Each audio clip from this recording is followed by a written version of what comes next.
عمران خان کو سہولت کاری ہو رہی ہے نہیں ہو رہی؟ کیونکہ نون لیگ اور پیپلز پارٹی کہتی تھی سہولت کاری ہو رہی ہے، اب سہولت کاری ہو رہی ہے نہیں ہو رہی؟ ہے یار اس ملک میں یہاں سہولت کاری ہوتی ہے یہاں دستکاری ہوتی ہے جی بی کا الیکشن ابھی تک کیوں روکا ہوا ہے پیپلز پارٹی؟ نہیں جی بی کا امید ہے آج ہماری پارلیمانی پارٹی کی میٹنگ کے بعد اب جی بی کا الیکشن جو ہے وہ رائے راست پہ آ جائے گا، نہیں رکے گا۔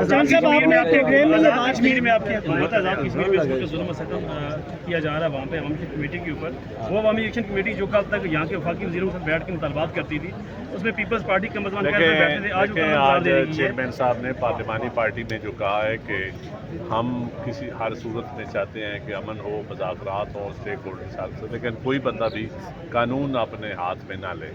کوئی بندہ بھی جب قانون اپنے ہاتھ میں کوئی مجلوس ہو یا انڈیویجول ہو یا کوئی جتھا ہو جب لیتا ہے تو پھر اس میں پھر موقع مل جاتا ہے اس کے خلاف ایکشن لینے کا، پھر کئی بے گناہوں کے خلاف بھی ایکشن ہو جاتا ہے، لیکن ایسا موقع ہی نہیں دینا چاہیے کہ کوئی ایکشن ہو۔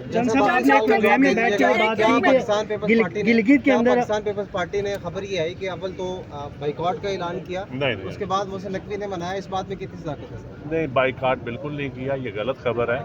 چیئرمین نے کہا کہ وہ شاید نہ اجلاس میں جائے اور باقی ہم کیونکہ قومی مفاد میں بڑا چیئرمین صاحب نے کہہ دیا کہ ہم قومی مفاد میں ہم نے بجٹ بھی یہ ساری چیزوں میں، لیکن انڈیویجول کسی پارٹی کے مفاد کے لیے ہم کام نہیں کریں گے، قومی مفاد میں ہم نے بجٹ کے لیے جو قومی مفاد میں پیپلز پارٹی یہ تجویز دی تھی کہ جو تنخواہ ہے اس کو 50% بڑھایا جائے، تو قومی مفاد میں آپ نے تجویز دی تھی جو تنخواہ اس کو 50% بڑھایا جائے۔ اب تیرا چینل تیری تنخواہ نہ بڑھائے تو پیو پارٹی کا پروگرام میں بیٹھ کے بات کی، ایک سیکنڈ مجھے بات کرنے دیں یار میل ڈومیننٹ سوسائٹی۔ خرید بجٹ کے بارے میں بس کوئی کامنٹ۔ دیکھیے بجٹ ابھی تقریر وزیر خزانہ صاحب کر رہے ہیں اور دیکھیں کہ عوام کے پاس بجٹ کیسے پہنچتا ہے۔ اگر الفاظ کا بجٹ ہو تو الفاظ کا تو وہی سیم انگریزی ہے، سیم الفاظ ہیں، معیشت کا انڈیکیٹر تو بوڈی کا انڈیکیٹر تو فلاں کا انڈیکیٹر۔ اصل دیکھنا یہ ہے کہ جب عوام کو اس بجٹ سے کیا ملتا ہے، اگر عوام کو کچھ ملے گا ضرور تعریف کریں گے ورنہ فضول تعریف نہیں کریں گے۔ چند صاحب یہ سوال آپ نے پروگرام میں بیٹھ کے لاسٹ سوال آپ نے پروگرام میں بیٹھ کے آپ نے یہ بات کی کہ گلگت میں 2 سے 3 سیٹس کی آپ کو ضرورت ہے گورنمنٹ بنانے کے لیے، پی ٹی آئی اگر ہمارا ساتھ دے، سر کسی بھی لیول پہ آپ نے کی بات ہوئی ہے یا گورنمنٹ کے ساتھ یا ان کے ساتھ؟ ہمارے گورنمنٹ کے ساتھ بالکل چیئرمین صاحب کی اسحاق ڈار صاحب کے ساتھ بات چیت ہوئی ہے اور انہوں نے بڑا آج اپنی پارلیمانی پارٹی کے اوپر پرائم منسٹر صاحب نے مبارکباد دی تھی۔ اس کے بعد اسحاق ڈار صاحب نے کہا تھا کہ آپ گورنمنٹ بنائیں اور بیٹھ کے ہم بات چیت نون لیگ کے ساتھ ہوگی، انشاءاللہ جو بھی ہوگی آپ کے سامنے آ جائے گی۔ پیپلز پارٹی کا وہاں مینڈیٹ ہے۔ اب کچھ لوگوں کو یقین نہیں تھا کہ پیپلز پارٹی وہاں کی پاپولر جماعت بن کے ابھرے گی، شاید اس وجہ سے جس طرح موسم کا اعتبار نہیں تھا، جی بی کے لوگوں کو ان کو پتہ نہیں تھا۔ کیپٹن صفدر نے جس طریقے سے تالی بجائی تھی، روٹی کپڑا اور مکان، اس پہ کوئی کمنٹ کریں گے؟ میں اخلاق سے گرے ہوئے لوگوں کو کمنٹس پر کمنٹس نہیں کرتا ہوں۔ سر خان صاحب کے حوالے سے کوئی پیشن آپ نے اتنے سوال کر سر پیشن گئی، آپ کی تنخواہ دی جتنے آپ خان صاحب کے حوالے سے کوئی پیشن گوئی کرنا چاہیں گے سر؟ کیا ہونا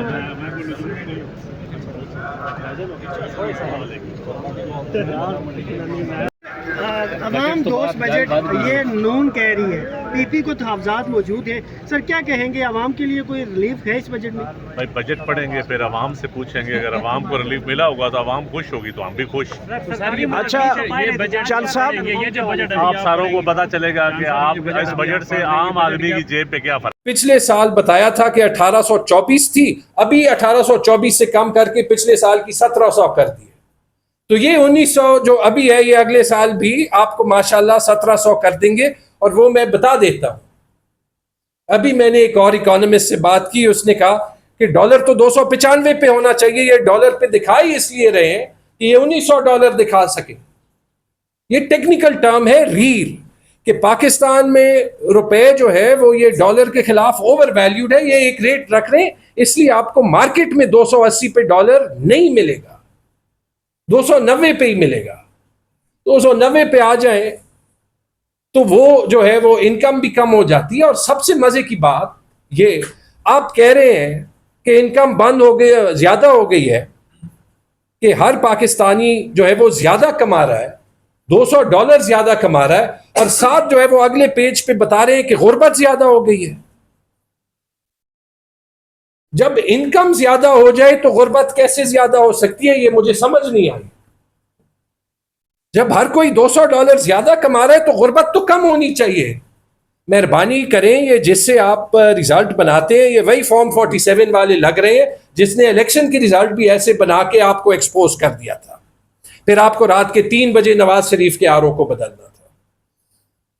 یہ ابھی میں نے سلمان صاحب کی دکھتی رگ جو ہے وہ چھیڑ دی ہے. لیکن اچھا, ایک بات میں کلیئر کرنا چاہتا ہوں. ایرسٹوٹل صاحب نے دوبارہ کہا کہ جی وہ اگر 2018 میں ہم سے حکومت نہ لی جاتی تو ہم نے تو 2018 تک کمال کیا تھا. میں آپ کو 2018 کے حالات بتاتا ہوں جب ہمیں حکومت مل گئی تھی, اور یہ وہی حالات ہیں جو انہی کے فائنانس منسٹر مفتاح اسماعیل کو 1 سال پہلے ملے. اس کو جو ہے وہ انہی کے سارے کرتوتوں پہ ہینڈ بریک لگانا پڑا, اور 2018 میں اگر آپ کو یاد ہے تو روپے کی قدر بھی کم کی. جب 2018 میں ہم آئے تو انہوں نے پیسوں کو ایسے آگ لگائی ہوئی تھی کہ 8 یا 9 ارب ڈالر کے ریزرو تھے, 6 ارب ڈالر کے 1 مہینے کا امپورٹ تھا. انہوں نے ایک کام ہوتا ہے فارورڈ سویپ, وہ پہلے سے آگے کے ریزروز بھی گروی رکھے تھے. 3 ہفتوں کا امپورٹ کور نہیں تھا. وہ پہلے دن سے مجھے یاد ہے جب ہمارے فائنانس منسٹر اور پرائم منسٹر کہہ رہے تھے ہم کریں گے کیا, کیونکہ انہوں نے آنکھیں بند کر کے پیسے لگا لگا کے جو یہ بات کرتے تھے نا بارودی سرنگوں کی, جو تاریخ میں ان کو 2013 اور 18 کے درمیان موقع ملا تھا جب تیل جو ہے وہ $60 پہ تھی اور یہ پاکستان کی معیشت کو ٹھیک کر سکتے تھے, اور سائی وال میں کول پلانٹ لگا کے اور ڈار نے مارکیٹ سے جو ہے وہ ڈالر پھینک کے جو پاکستان کی اکانومی کا بیڑا غرق کیا. آج پورا پاکستان اس کی وجہ سے تکلیف میں, اور آج اسی لیے IMF نے پھر اسحاق ڈار کو نہیں مانا فائنانس منسٹر کہ اپنے ساتھ کوئی احسان کرو, اس کو فورن منسٹری بھیجو. اچھا جی آگے جائیں. میں صرف اینڈ میں یہ دوبارہ اسی پہ آنا چاہتا ہوں کہ جو آپ نے اصلی ملک کا حال دیکھنا ہوتا ہے نا تو ان کے ڈاکیومنٹ کا اینڈ دیکھیں. ابھی تو بہت سی چیزیں نکلی نہیں ہیں. کہتے ہیں کہ پورے پاکستان میں تعلیم پہ خرچہ ہوتا ہے 962 ارب روپے. یہ ہو گئے 4 ارب ڈالر سے کم, یعنی یہ پاکستان کی GDP کا 1% حصہ بھی نہیں ہے. جب آپ نے صوبوں سے 3000 ارب روپے نکال دیے, چلے ٹھیک ہے لے لیے, یہ تعلیم پہ زیادہ خرچہ جو ہے وہ کیسے ہوگا؟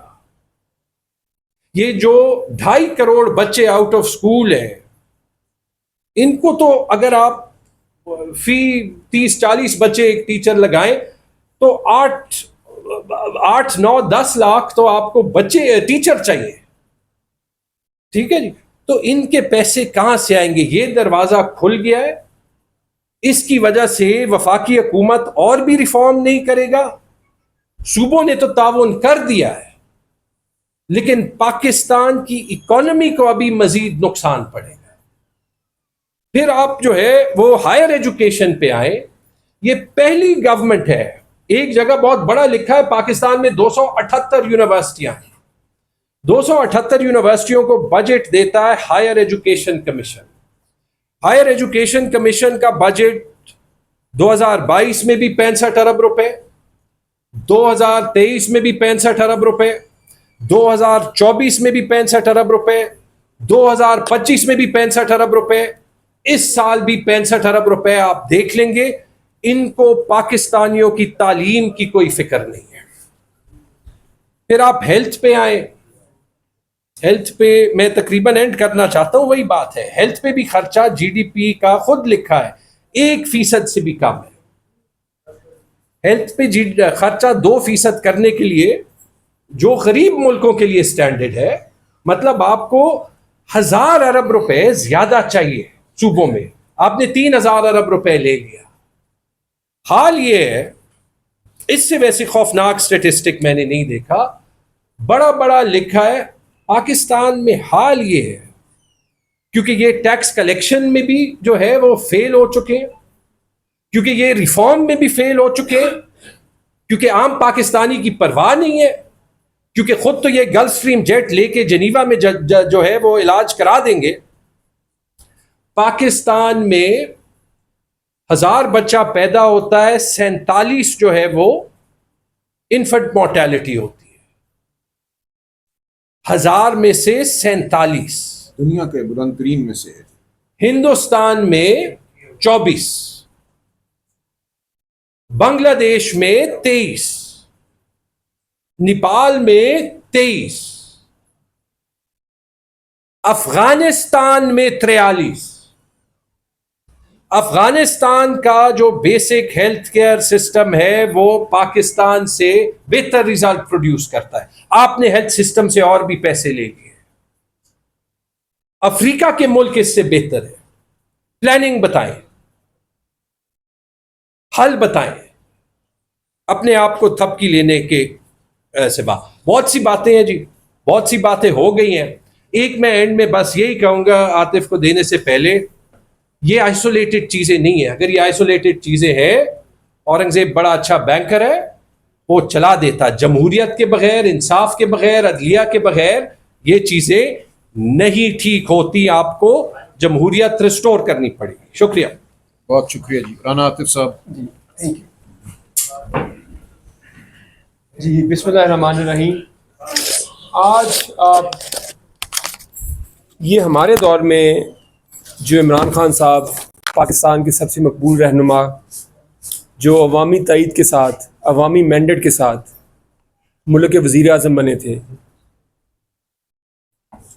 ان کو یہ کہتے تھے یہ سلیکٹڈ حکومت ہے. میں کہتا ہوں یہ ریجیکٹڈ حکومت ہے جو یہ 5واں بجٹ پیش کرنے جا رہی ہے. اور یہ 4 سال کی جو اکنامک گروتھ ہے, یہ پاکستان کے 78 سالوں کی lowest average growth of the 4 years ہے.